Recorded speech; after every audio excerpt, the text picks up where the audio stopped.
Chad, what can people expect as they plan for outdoor events this weekend?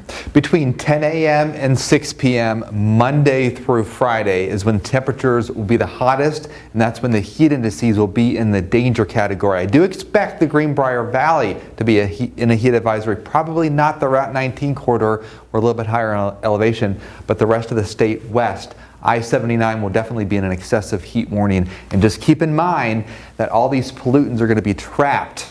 So the air quality will become a little bit more unhealthy as the week goes on until we break this pattern later in the week with the front that I will talk about in the 7-day forecast. Thank you, Chad.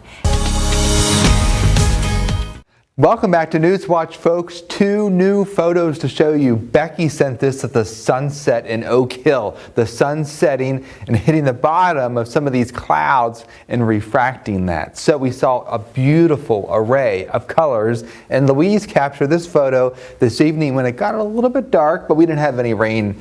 We do have a couple of showers, though, near Durbin in northern Pocahontas County that will continue to move south and east. A cold front is pushing across the region as we speak, and the dew points will be a little bit lower tomorrow. We are all seeing temperatures in the 60s except 71 in Lewisburg. Here's the warm air in the southern plains, but look at that. We have a little slice of cooler temperatures moving across the Great Lakes into the northeast. So we have one more day to salvage, and then summer is coming in with a vengeance. It is cooler than 24 hours ago behind this front, which is good news. So our temperatures tomorrow in the low 80s, but it's warming up across the plains, and that's where our heat ridge is, and it's pushing east with time. So tonight we are down to 60 degrees. If you're heading to the links, perhaps going to the local golf course, Bridgehaven, or even the Greenbrier, a little bit muggy, and that's like 8, 9 o'clock. But I'll tell you what, it's going to be a perfect day to golf with temperatures in the low 80s. Now let's talk about this big heat ridge building all week long. Now, the next thing we are watching after that is a cold front, which is going to come along the periphery of it and cool our temperatures down a notch closer to average, but that's not going to happen until Saturday, Sunday, or Monday. But usually when we get these fronts that try to bust through the heat, they can produce a good bit of wind, so that's something we will follow.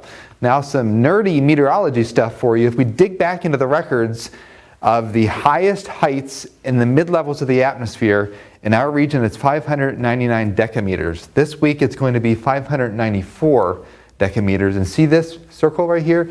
This is the high pressure centered right over the mid-Atlantic and northeast, which means very little in the way of cloud cover, very little in the way of rain. So the sun is going to spoil us with very hot weather. And because it's the first heat wave of the season, we want to let you know a couple of warning signs. If you start to feel faint or dizzy outside, excessive sweating, pale, clammy skin, a rapid or weak pulse, heat cramps, red and hot dry skin, that means that you are suffering from heat exhaustion or a heat stroke, and you immediately want to call 911. So just be mindful of that, because this can happen without you even realizing it while you're outside.